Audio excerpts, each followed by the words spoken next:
चलिए बढ़ते हैं आज की इस कहानी की ओर। ऑटो से उतरने के बाद मैं भागता हुआ स्टेशन में दाखिल हुआ। सीढ़ियां चढ़कर उतरकर जब तक मैं प्लेटफॉर्म नंबर 4 पर पहुंचा तब तक मेरी ट्रेन आधा प्लेटफॉर्म छोड़ चुकी थी। मैंने दौड़कर ट्रेन पकड़ने की एक आखिरी कोशिश भी की, मगर उसका कोई फायदा नहीं हुआ। अब मेरे पास सिवाय यहाँ पर रात गुजारने के और कोई चारा नहीं था, क्योंकि मेरे घर की तरफ जाने वाली ये आखिरी ट्रेन थी। थका हारा मैं प्लेटफॉर्म में लगी एक बेंच पर बैठ गया और जोर जोर से हांफने लगा। तब रात के 8:30 बज रहे थे और ठंड का आलम तो ये था कि मेरे हांफते वक्त मुंह से धुआं निकल रहा था। अब मैं इस सोच में पड़ गया कि आगे क्या करूंगा। दरअसल मैं यहाँ यानी इस पतालपुर गांव में किसी काम के सिलसिले से आया था। काम निपटाते निपटाते रात हो गई और अभी कुछ देर पहले आखिरी ट्रेन भी छूट गई। एक बार को तो मैंने सोचा यहीं इसी बेंच पर लेटकर किसी तरह से रात कटा देता हूं, मगर तभी एक तेज ठंडी हवा के झोंके ने मुझे ये एहसास करवा दिया कि मैं ऐसा नहीं कर सकता। और तो और वो स्टेशन इतना छोटा था कि उसमें कोई वेटिंग रूम भी नहीं था।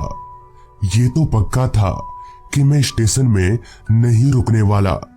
लिहाजा मैं स्टेशन से बाहर निकलकर आसपास कुछ ढूंढने लगा, कोई ऐसी जगह जहां मैं रात भर बिना किसी तकलीफ के सो सकूं। मगर मेरे आसपास मुझे खाली रास्ता और बंद दुकानें ही नजर आ रही थी। कोहरे ने चारों तरफ अपना पैर जमाना शुरू कर दिया था।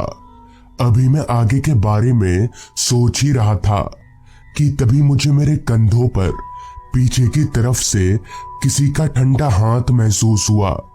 मैं चौंकते हुए तुरंत पीछे पलटा तो पाया कि ठीक मेरे पीछे मेरी ही उम्र का एक आदमी खड़ा है। इससे पहले कि मैं कुछ बोलता उस आदमी ने ही कहा, यहाँ कोई होटल नहीं मिलेगा। उस आदमी के मुंह से ये सुनकर मैं काफी हैरान हुआ कि आखिर इस आदमी को पता कैसे चल गया कि मैं होटल ढूंढ रहा हूं। खैर मैंने उस आदमी से कहा, हाँ, पर आपको कैसे पता चला कि मैं होटल खोज रहा हूं? इस पर वो आदमी बोला, मुझे सब पता चल जाता है।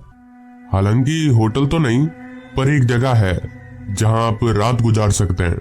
मैं आपको ले चलता हूं उस जगह पर। चूंकि उस वक्त मेरे पास दूसरा कोई चारा नहीं था, इसलिए मैं उस आदमी के साथ चलने को तैयार हो गया। जिसके बाद वो आदमी मुझे एक रास्ते पर कहीं ले जाने लगा। वो रास्ता मेरे लिए बिल्कुल अनजान था। रास्ते के अगल बगल सिर्फ घने लंबे पेड़ और जंगल ही नजर आ रहे थे। बाकी ना तो कोई घर था और ना ही कोई दुकान। फिलहाल किसी भी तरह से ऐसा तो नहीं लग रहा था कि उस तरफ कोई होटल होगा भी, मगर मैं उस वक्त लाचार था, इसलिए उस आदमी के पीछे पीछे चलता रहा। कुछ देर ऐसे ही चलते रहने के बाद रास्ते से थोड़ा हटकर मुझे एक 2 मंजिला इमारत नजर आने लगी। तभी मेरे आगे चल रहे उस आदमी ने मुझे उंगली के इशारे को उस इमारत की तरफ दिखाते हुए मुझसे कहा, यही है वो घर, आप यहाँ रात भर रह सकते हैं।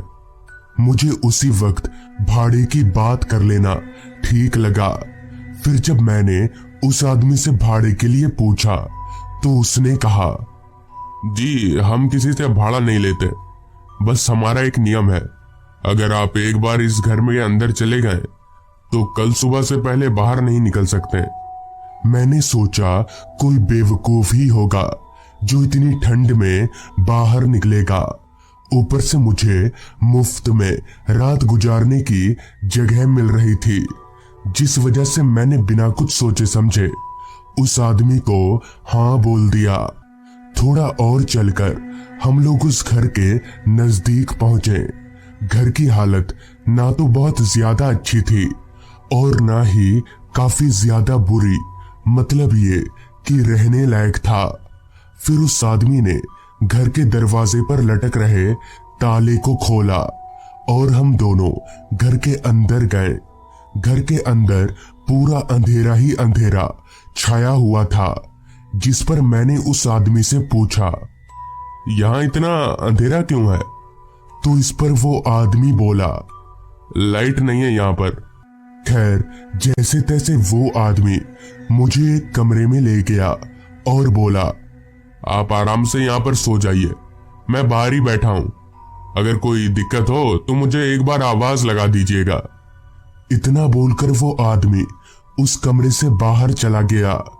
उसके जाते ही मैंने दरवाजा बंद किया और चुपचाप कमरे में लगी पलंग पर जाकर लेट गया। तभी मैंने एक अजीब बात नोटिस की। मैं चार दीवारी और एक छत के अंदर सोया हुआ था, मगर फिर भी मेरे शरीर पर इतनी तेज हवा लग रही थी जैसे मैं खुले में सोया हुआ हूं। लेकिन ऐसा क्यों हो रहा था? कमरे में जो एक खिड़की थी वो पहले से ही बंद थी। दरवाजा भी मैं बंद करके सोया था। खैर, पलंग के एक ओर पड़ी रजाई को उठाकर मैंने अपने मुंह तक ओढ़ लिया। तब कहीं जाकर मुझे थोड़ी गर्मी आई, मगर नींद उसका अभी तक कोई अता पता नहीं था। बहुत देर तक रजाई के अंदर होने की वजह से मुझे घुटन सी होने लगी, इसलिए मैंने अपना सिर बाहर निकाल लिया। तो जैसे ही मैंने अपना सिर बाहर निकाला, तभी मेरी नजर मेरे सर के ऊपर एक बहुत ही घने पेड़ पर गई। मैंने तुरंत अपने आसपास देखा तो मैं दंग रह गया, क्योंकि अब मैं किसी कमरे में नहीं बल्कि खुले आसमान के नीचे सोया हुआ था। तभी मैंने महसूस किया कि मैं किसी पलंग पर नहीं बल्कि एक मिट्टी के टीले पर लेटा हुआ हूं। मैं तुरंत उठकर खड़ा हुआ। मुझे अपनी आंखों पर विश्वास नहीं हो रहा था, इसलिए मैं आंख मीचने लगा। और जब आंख मीचकर जैसे ही दोबारा आंख खोला तो मेरी हैरानगी की कोई सीमा ना रही, क्योंकि मैं उसी कमरे में था। सब कुछ पहले जैसा नॉर्मल हो चुका था, मगर मैं इतना तो समझ ही गया था कि यहाँ कुछ सही नहीं है। लिहाजा मैं उस कमरे का दरवाजा खोलकर बाहर निकला और हॉल में आकर उस आदमी को ढूंढने लगा जो मुझे यहाँ लेकर आया था, मगर मुझे वो आदमी हॉल में कहीं पर भी नजर नहीं आ रहा था। अब मुझे पूरा यकीन हो चुका था कि जरूर दाल में कुछ काला है, जिस वजह से मुझे उसी वक्त वहां से निकल जाना ही बेहतर लगा और मैं वापस अपने कमरे में सामान लाने चला गया। सामान समेटकर मैं जैसे ही कमरे के दरवाजे पर पहुंचा, तभी अचानक मेरे सामने वही आदमी आकर खड़ा हो गया, मगर अब उसका चेहरा पूरी तरह से बदल चुका था।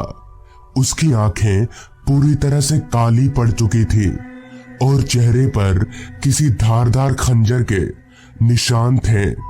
उस आदमी के हाथ में भी एक धारदार खंजर था और वो लगातार मेरी ओर बढ़े आ रहा था।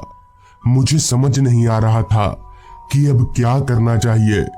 उस वक्त पर मेरा दिमाग पूरी तरह से ब्लैंक हो चुका था, मगर तभी मेरी नजर उस कमरे में लगी कांच की खिड़की पर गई। उस खिड़की में किसी भी तरह की कोई रेलिंग नहीं थी। मैं तुरंत उस खिड़की की ओर भागा और खिड़की खोलकर तुरंत नीचे कूद गया। हालांकि थोड़ी बहुत चोटें आई, मगर उस वक्त मेरे पास उतना वक्त नहीं था कि मैं बैठकर चोट सहलाऊं। लिहाजा मैंने वहां से दौड़ लगा दी। भागते वक्त मैंने एक दफा पीछे पलटकर भी देखा, लेकिन वहां ना तो वो घर था और ना ही वो आदमी। दौड़ते दौड़ते मैं सीधे स्टेशन पहुंचा। पूरी रात किसी तरह से स्टेशन में ही गुजार दी। हालांकि मुझे तब भी डर लग ही रहा था कि कहीं वो आदमी यहां फिर से ना आ जाए, इसलिए मैं स्टेशन मास्टर के कमरे में चला गया। वहां जाकर मैंने स्टेशन मास्टर को सारी बात बता दी, जिस पर उन्होंने बताया कि वो आदमी एक चोर हुआ करता था। लोगों को इस तरह से लूटना उसका काम था और वो अपने इस काम को उसी जगह पर अंजाम देता था। मगर एक दिन उस चोर का पाला किसी गलत आदमी से पड़ गया। उस मुसाफिर ने उस चोर को जान से मार डाला। तब से उसी की आत्मा भटकती है। हालांकि अब भी वो आत्मा लोगों को उसी जगह पर ले जाती है, मगर लूटने के इरादे से नहीं, बल्कि उन्हें जान से मार डालने के इरादे से। तो दोस्तों, ये थी आज की कहानी। अगर आपको ये कहानी अच्छी लगी हो तो चैनल को जरूर सब्सक्राइब कर लें